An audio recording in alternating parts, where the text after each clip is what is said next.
the 40K Fireside podcast, where we discuss everything to do with competitive Warhammer 40K with your hosts Vik VJ and David Gaylord.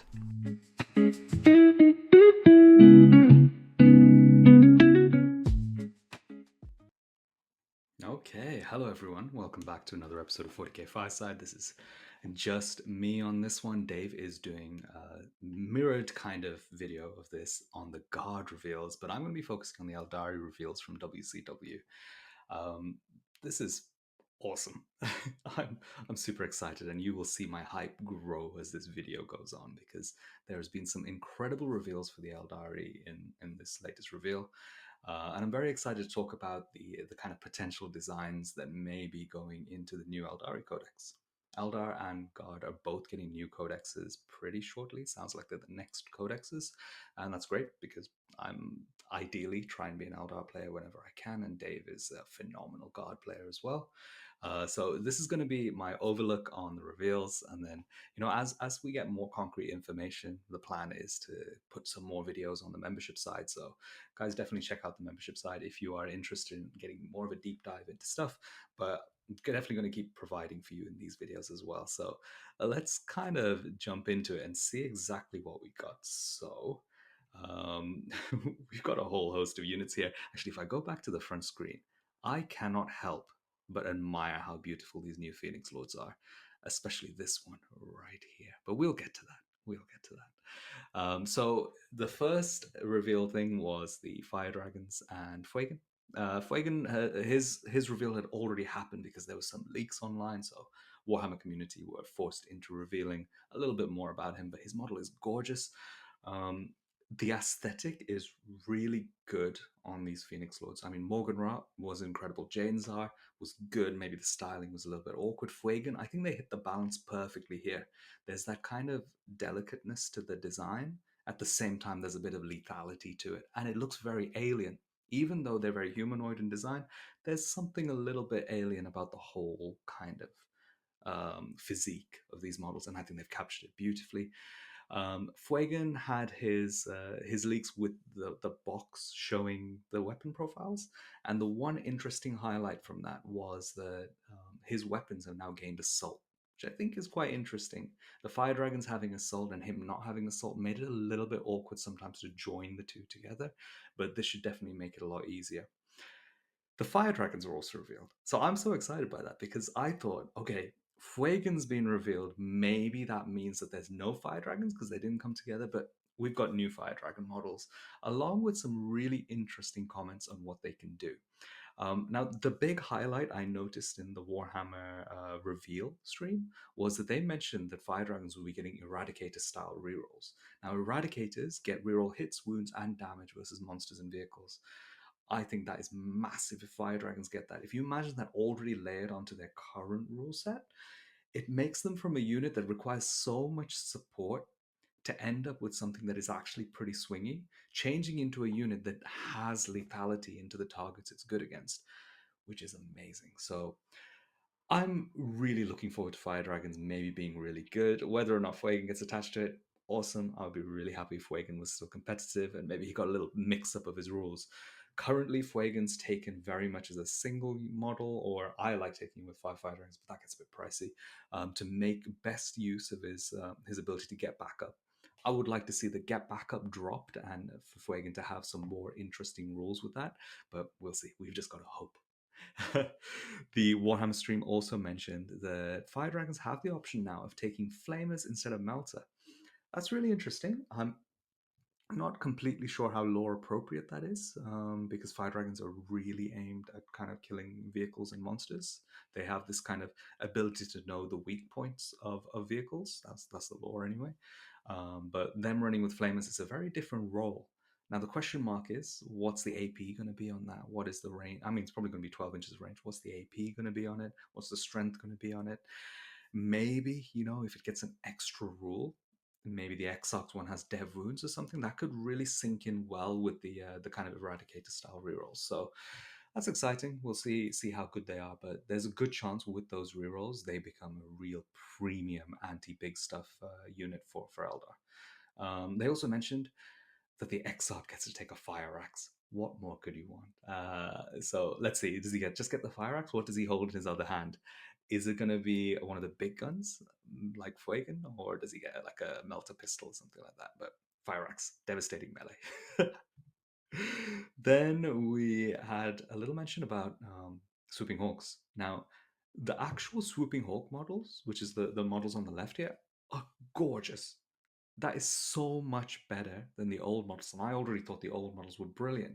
But what they've done, instead of completely dismantling the old model and going for a completely new design, they've just kind of enhanced the current model.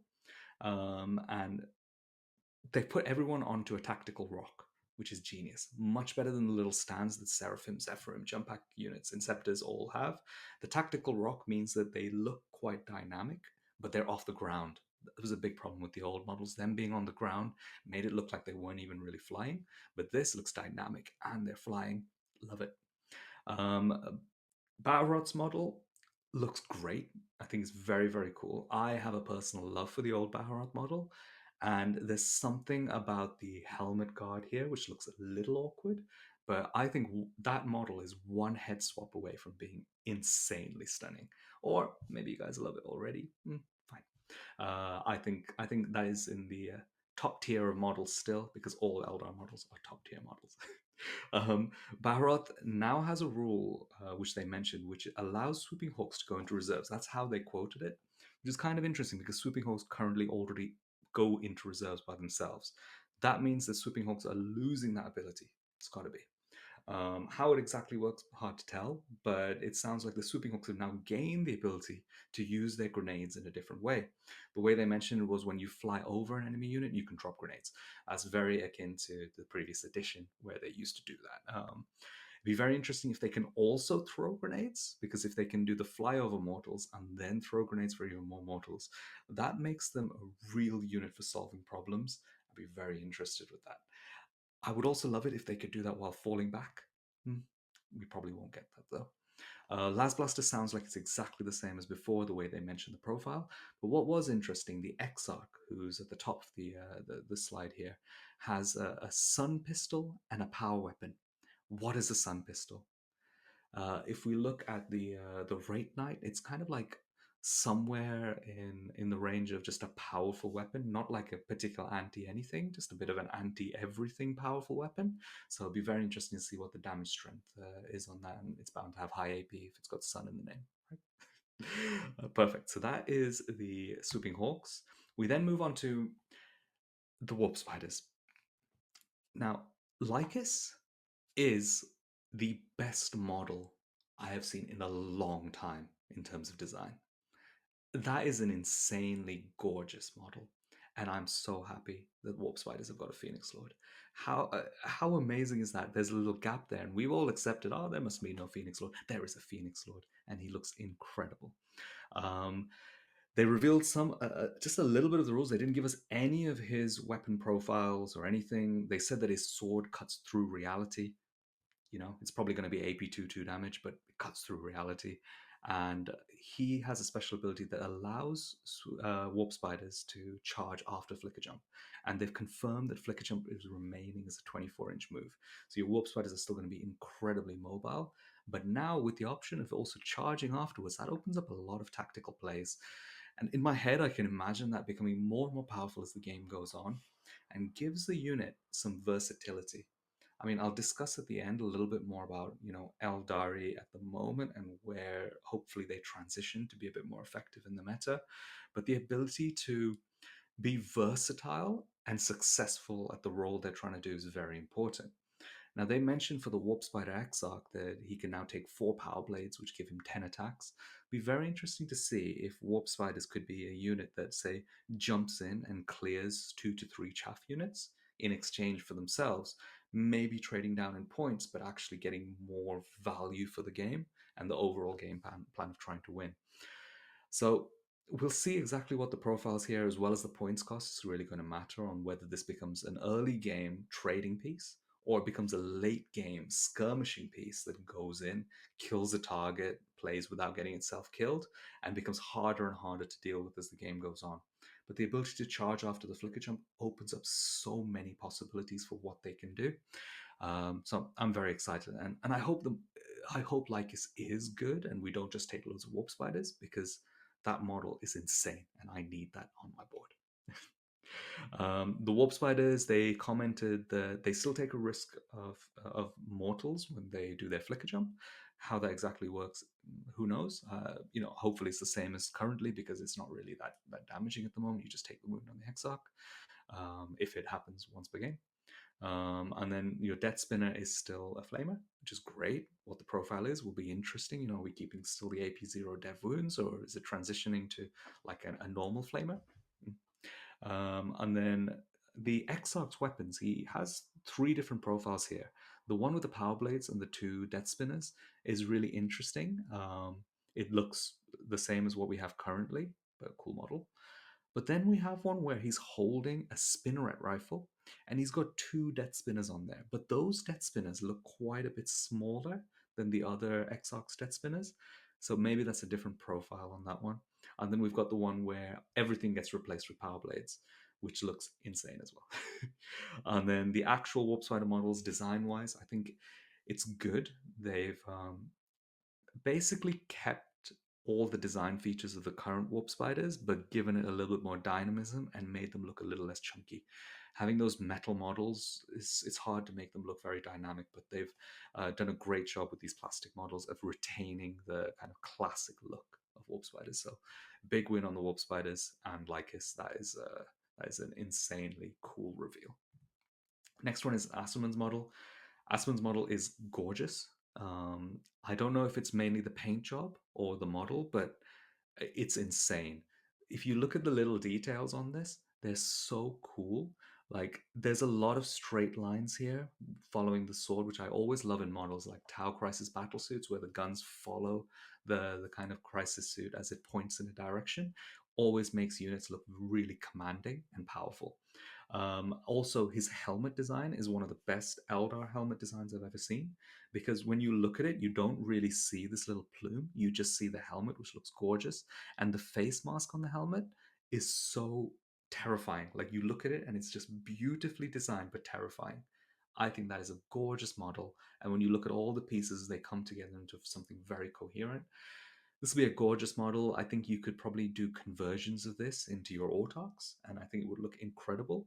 Or hopefully, if Asaman is actually good, it'll be fantastic to be able to run him as Asaman on the board. They didn't really give away much on Asaman, which is kind of sad. They got really excited on the stream about his shooting profile and his sword profile, but they're exactly the same as they are now. They were like 6 attacks, strength 6, -3 damage. Wow, that's so powerful. That is literally the same as he is now. And admittedly, he is quite powerful. Um, yeah, that's everything to do with Asaman, really. Awesome model. Cool. Let's look at what they mentioned about the Codex now. They were a little bit careful with what they revealed here, but there were a few key points that they mentioned. They did mention that Strands of Fate, kind of this miracle dice, fate dice mechanic, is being removed from the Codex, except for one detachment, which will still have it. The other detachments sound like they do not have it, and instead the army's ability is going to be battle focus. Um, Battle focus in the previous edition, 9th edition, was a small move after you shoot. Now, I don't know if it's going to be exactly the same, but they mentioned that it allows you to have more agility around the table. That does kind of fit that criteria, but I think it would be a shame if they just use the same kind of ineffective rule again with Eldar. I prefer something a little bit more definite with that rule if they want Eldar to be faster.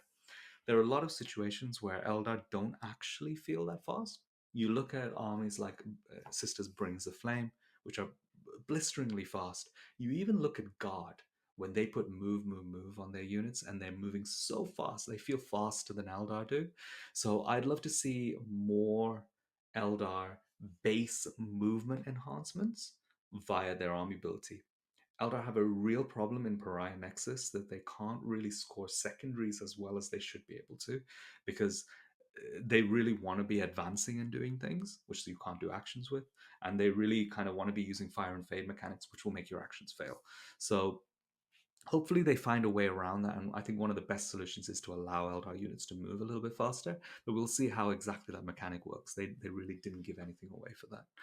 In terms of army composition, they mentioned that the Yanari Drukhari units will be in the book, which probably suggests that you can't take a lot of the Drukhari units anymore. Um, but maybe they just put all of them in there, except for the ones that you can't take at the moment, like the Covens and stuff. So that'll be interesting to see which ones get in there. And they did mention that the book is a chunky book, so hopefully they put everything in there and we get all the options. They then mentioned about Harlequin units with a detachment. Now, it's unclear whether we can take Harlequin units in all the detachments or it's only in the Harlequins detachment. I would still love to see the ability to take a little bit of traveling players just generally. And the Harlequins detachment can be the full Harlequins one, or maybe they're just very flexible about it and the Harlequins detachment just gives the Harlequins good rules. We'll have to wait and see. They mentioned that there are 7 detachments in here. We've got the Warhost, the Windrider detachment, Harlequins, Wraiths, Yanari, the Seer Council with the Strands of Fate, and also Aspect Host here. We'll see. I think it sounds like Warhost is the index detachment, and then all the others are what you would kind of expect. Um, so yeah, they didn't really give up too much information about exactly what's in each of these detachments or what their army detachment rules, etc., are. So we'll just have to wait and see. But I will keep making content to try and discuss which direction I think everything is going in, because I really hope Eldar are good but not broken. I think they have a very high chance of being like that. I'm going to talk about that a little bit more here. Now, first point, there's a picture here in the Warhammer community article that has all of the aspect warriors in it, and there's even a Crimson Hunter there. So everyone's there, but the striking scorpions are in the corner here. Now, the striking scorpions do not have their Phoenix Lord attached to it. Everyone else has got their Phoenix Lord. That means that potentially we have no Karandras. There was no release for his models. Striking Scorpion's already got a new set of models. That would be kind of sad. But hopefully we can then use Karandras as a Striking Scorpion Exarch. Next one is lethality and maneuverability. Now, Eldar have a problem currently that they're not actually very lethal. They were maneuverable, but they took too many points on the things that make them maneuverable. So you have things like warp spiders at 125 points. That's a lot of points. So Eldar have lost their identity a little bit, and people are kind of moving into these big things that they can move one piece. Let's lean into Fire and Fade and use my one big piece over and over again. That is a poor playstyle from a design perspective, and enjoyment perspective, and an Eldar perspective. What we really need is GW to keep things away from the broken mechanics, which are, for Eldar, anything which is indirect fire and excessive fire and fade mechanics. Now, fire and fade is a brilliant way of letting you use your units multiple times, and it encourages you to use big units that make the most of it. Fine, Eldar probably do need some element of that. That does fit into their lore. But what they really need is their little units to be lethal and maneuverable enough to hit their target and actually kill their target. We've seen that with the Fire Dragons getting the full set of rerolls. I think that is a move in a very positive direction, where you have this little unit that goes in, it's T3, 1 wound. That is a massive problem currently in the game, because that means you always trade with those units. And they're T3, 1 wound, but costed like models which are much tougher. So they need the lethality to compensate for their lack of toughness and their inability to use them multiple times. And also the risk when you have lots of T3 1 wound models is when one big enemy unit gets into you, they clear multiple of your units. We see that a lot with the 3-inch deep striking armies that get into your Eldar backlines and they kill 3 or 4 of your units. You take too much attrition because your units are still pointed at quite a high amount. So the only way around that is to make Eldar hit hard enough that they actually kill the things that they want to kill with not too many units being sacrificed for the purpose, rather than currently where we have to throw 7 units in to actually do something. Final point is the Advent detachment. Now, they mentioned that every day, I think, in December, like an advent calendar, will be getting a new detachment. That's very exciting. I'm not sure exactly what gaps fit into those 7 detachments. Maybe there's a ranger detachment that could be like some kind of Alatox style thing. There could be a vehicle one. Maybe there's like a straight up like Altway style detachment. That would be so cool. But then we kind of had the Seer Council to cover that. So my bet is probably we're either looking at kind of rangers or vehicles for our Advent detachment, but we'll wait and see. Unfortunately, that's going to be in our current codex at the moment, which is kind of rubbish, current index. But hopefully it fits nicely into the codex, and it's not too long till we get the codex. I'm hoping in January. As we move into the next year of tournaments, we have an awesome Aeldari Codex. And that is kind of everything, guys. Thank you so much for listening. The membership side is going to have more detail as we get more information. Eldar is one of my main factions. I always try and play it if I can competitively, especially when it's more of a high skill kind of play style with lots of units. I much prefer that to the where we were at the start of 10th edition. And I basically had to kind of drop out of Eldar during that time. So if you are interested in that kind of content, make sure that you do join the membership. Our Discord is starting to grow as well. It's becoming quite cool. People have a lot of access to me and Dave to ask questions, discuss their lists and the tournaments that are coming up. So if you really want to ask those questions, try and join at the second tier, because then you get Discord access. It's quite a small community, but we do try and be really involved with that. So if that's something you want, that's a service to go for. Make sure you check out Dave's guard version of this video. The guard models are insane. The rules look really cool. Hopefully they're not busted. I don't think they will be. I think, I have a good feeling the balance is going to be good going into this next stage of meta. So thank you so much for listening. And as always, see you guys next time by the fireside.